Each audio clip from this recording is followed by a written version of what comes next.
नरेंद्र मोदी के road show का ये दृश्य तमिलनाडु के कोयम्बटूर से।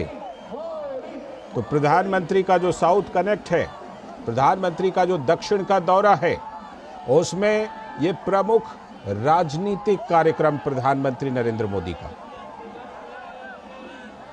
और जैसा कि हम जानते हैं कि लोकसभा चुनाव की घोषणा के बाद राजनीतिक कार्यक्रम के तौर पर प्रधानमंत्री नरेंद्र मोदी का यही प्रमुख कार्यक्रम है, जिसमें कि वो वहां भारतीय जनता पार्टी के प्रत्याशी के लिए रोड शो कर रहे हैं। और जैसा हम जानते हैं कि तमिलनाडु में हाल में जो के अन्नामलाई तमिलनाडु बीजेपी के अध्यक्ष हैं, उनके नेतृत्व में भारतीय जनता पार्टी ने फिलहाल, जैसा कि आप देख रहे हैं तस्वीरों में कि के अन्नामलाई भी नजर आ रहे हैं, तो भारतीय जनता पार्टी ने के अन्नामलाई के नेतृत्व में तमिलनाडु में काफी कोशिश की है।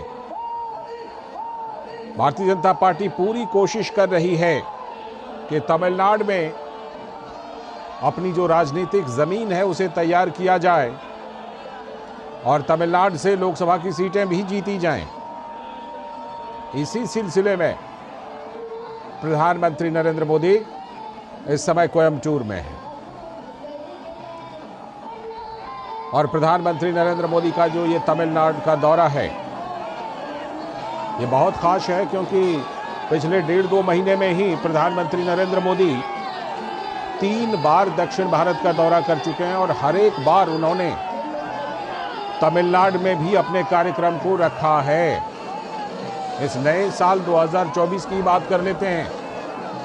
साल 2024 में ही प्रधानमंत्री नरेंद्र मोदी ने दक्षिण भारत का 3 बार दौरा किया है और उसमें तमिलनाडु भी शामिल रहा है। तमिलनाडु की संस्कृति को लेकर, वहां के जनजीवन को लेकर प्रधानमंत्री नरेंद्र मोदी खुले दिल से तारीफ कर चुके हैं। प्रधानमंत्री नरेंद्र मोदी की पहल पर काशी तमिल संगमम जैसे कार्यक्रम का विशेष रूप से आयोजन किया जाता है। तो काशी के सांसद, वाराणसी के सांसद भी हैं प्रधानमंत्री नरेंद्र मोदी,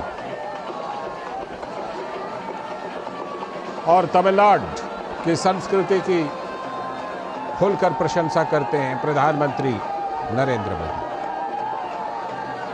उसी सिलसिले में कोयम्बटूर में प्रधानमंत्री का ये रोड शो, जिसमें कि आप देख रहे हैं रोड के दोनों तरफ भारी संख्या में लोग वहां पर आए हैं, प्रधानमंत्री का अभिवादन कर रहे हैं। प्रधानमंत्री भी दोनों तरफ हाथ हिलाकर उनके अभिवादन का जवाब दे रहे हैं। और जैसा कि हम जानते हैं कि तमिलनाडु में फिलहाल डीएमके की सरकार है, लेकिन डीएमके नेताओं की तरफ से, विपक्षी इंडी गठबंधन के नेताओं की तरफ से कुछ ऐसे बयान आए हैं जो बयान मुद्दे बन रहे हैं। चाहे वो विभाजनकारी बयान हो, चाहे वो सनातन के विरोध का बयान हो, इन सब चीजों को भारतीय जनता पार्टी ने मुद्दा बनाया है।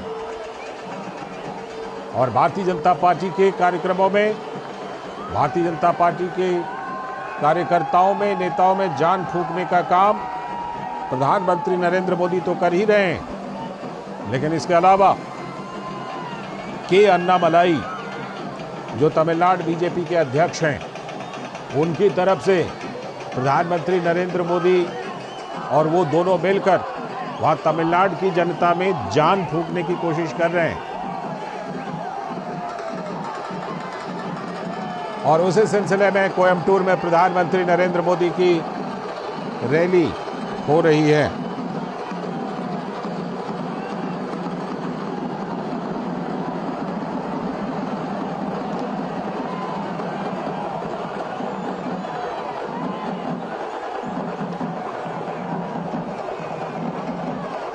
हमारे संवाददाता अनुज यादव और शैलेंद्र मिश्र हमारे साथ जुड़ रहे हैं।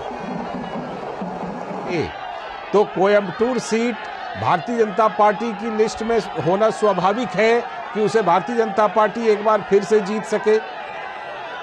निश्चित तौर पर देखिए, यही वजह है कि बीजेपी दक्षिण भारत में पूरे दक्षिण भारत में उन सीटों पर सबसे ज्यादा फोकस कर रही है जहां वो उसे कभी न कभी लोकसभा चुनाव में जीत हासिल हुई थी। और 1999 का जो प्रदर्शन है दक्षिण भारत में भारतीय जनता पार्टी का, वो बहुत शानदार रहा था। तब तेलंगाना और आंध्र प्रदेश अलग अलग राज्य नहीं हुआ करते थे, तब बहुत शानदार प्रदर्शन था। और तब हमने देखा था कि तमिलनाडु में भी एक शानदार प्रदर्शन भारतीय जनता पार्टी का देखने को मिला था। बीजेपी की कोशिश इस बार ये है कि वो उस प्रदर्शन को से भी बेहतर प्रदर्शन, उससे भी आगे जाए और न केवल तमिलनाडु में बल्कि दक्षिण भारत की राजनीति में लोकसभा चुनाव के लिहाज से बीजेपी एक इतिहास रचे। और यही वजह है कि 370 सीट जो बीजेपी ने खुद अपने दम पर नारा दिया है और एनडीए के सहयोगियों के साथ 400 सीट पार, उसमें दक्षिण भारत के तमाम राज्यों को लेकर जो रणनीति है वो बहुत महत्वपूर्ण है। केरल में जो ऐलान किया गया, आप देखिए, अब बीजेपी ने अपने 2 महत्वपूर्ण मंत्रियों को चुनाव मैदान में उतारा है। बीजेपी ये कोशिश में है कि केरल में न केवल खाता खोल लिया जाए बल्कि कई सीटों पर भारतीय जनता पार्टी को सफलता हासिल हो। तमिलनाडु में भी करीब 1 दर्जन सीट बीजेपी मान के चल रही है कि वहां वो बहुत अच्छी स्थिति में हो सकती है।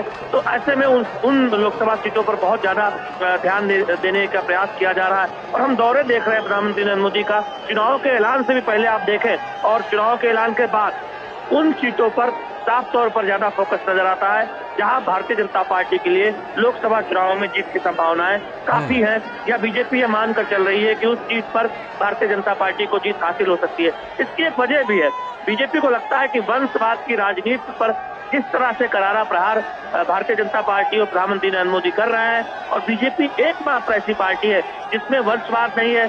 चाहे आप डीएमके की बात करें, वहाँ सबको पता है कि जीतने पर मुख्यमंत्री कौन होता है, पार्टी अध्यक्ष कौन होता है, पार्टी किसके हाथों में है।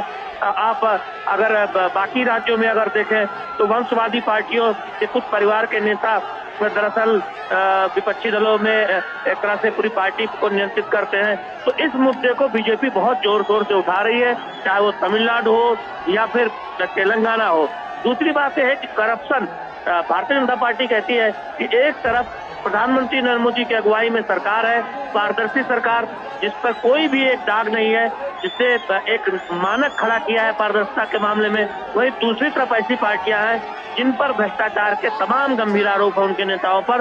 तो इस मुद्दे को बहुत बीजेपी उठा रही है दक्षिण भारत में भी, और ऐसे में बीजेपी को लगता है कि जनता भारतीय जनता पार्टी के मुद्दों पर बीजेपी के साथ खड़ी होगी। तो ये एक बहुत महत्वपूर्ण एक तरह से देखे रणनीति है। लेकिन सबसे महत्वपूर्ण बात है कि बीजेपी ये जानती है कि प्रधानमंत्री नरेंद्र मोदी के रूप में उसके पास एक ऐसा चेहरा है जो दुनिया का सबसे लोकप्रिय नेता है, और साथ ही साथ दक्षिण भारत में जो उनकी लोकप्रियता है वो इन तस्वीरों से साफ जाहिर होती है कि वो कितने लोकप्रिय है, दक्षिण भारत हो या पश्चिम भारत हो या फिर उत्तर भारत हो। तो निश्चित तौर पर इस तरह की तस्वीरें भारतीय जनता पार्टी की जो रणनीतिकार है उनका उत्साह बढ़ाती हैं कि दक्षिण में इस बार बीजेपी को एक शानदार सफलता मिलने वाली है, बीजेपी एक इतिहास रचने वाली है। तो निश्चित तौर पर एक राजनीतिक दल के तौर पर बीजेपी उस सफलता को पाना चाहती है और उसके लिए मेहनत करती हुई दिखाई दे रही है। और हम देख रहे हैं कि लगातार रैलियों का दौर हो या पार्टी संगठन के कार्यक्रम हो, वहां से जो फीडबैक बीजेपी ले रही है और इसी वजह से समय तक काम करता है,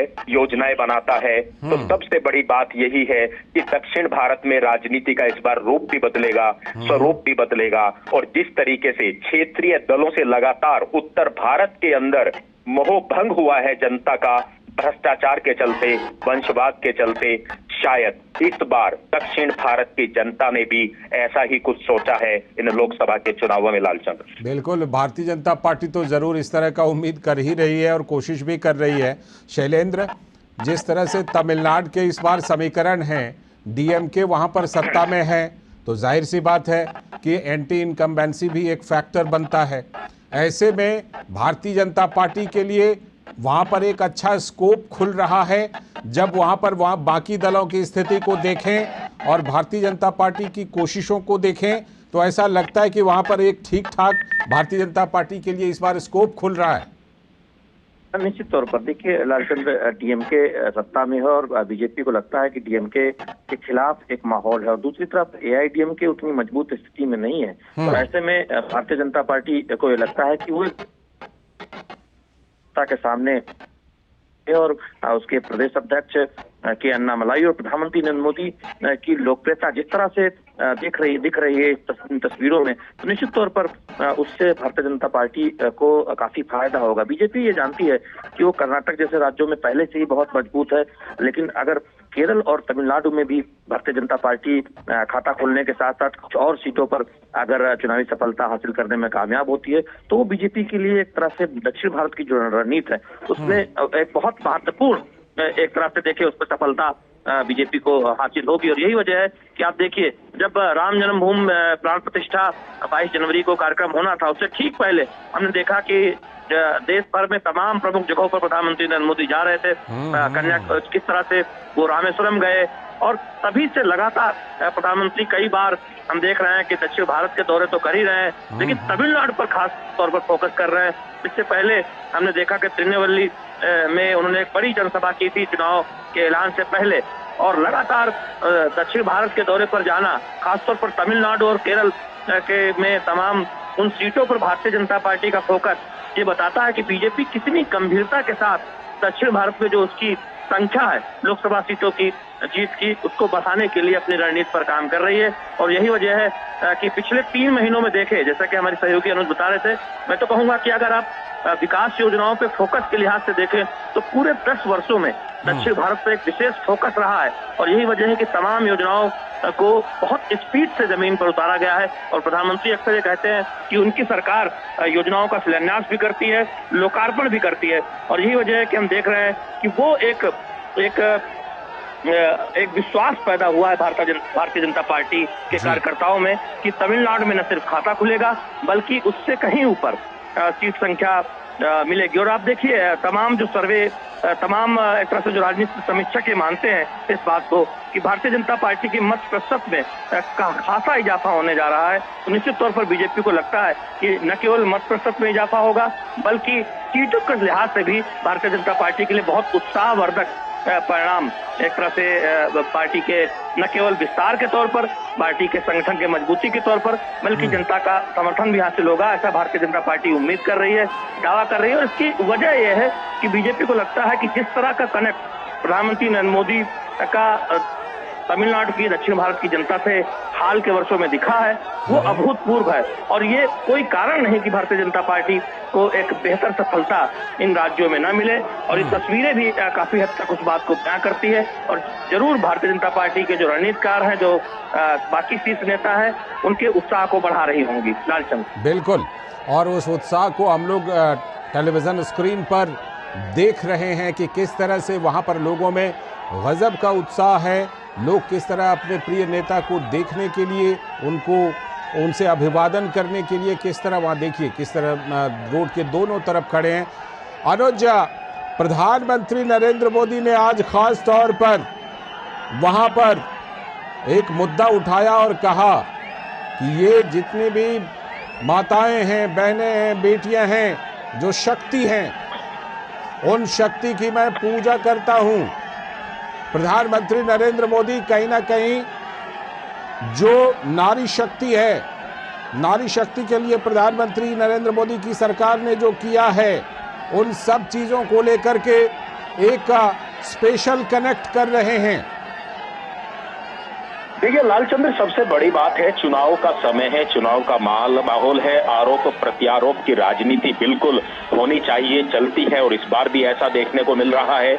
लेकिन सबसे बड़ी बात है कि जिस तरीके से राहुल गांधी ने, कांग्रेस के नेता राहुल गांधी ने जो विवादास्पद एक तरीके से बयान दिया मुंबई के अंदर, कि उनकी जो इस बार लड़ाई है वो शक्ति से है। देखिए, शक्ति पूजनीय होती है, चाहे वो नारी शक्ति हो, चाहे वो देवीय शक्ति हो, वो आराधना के योग्य होती है शक्ति।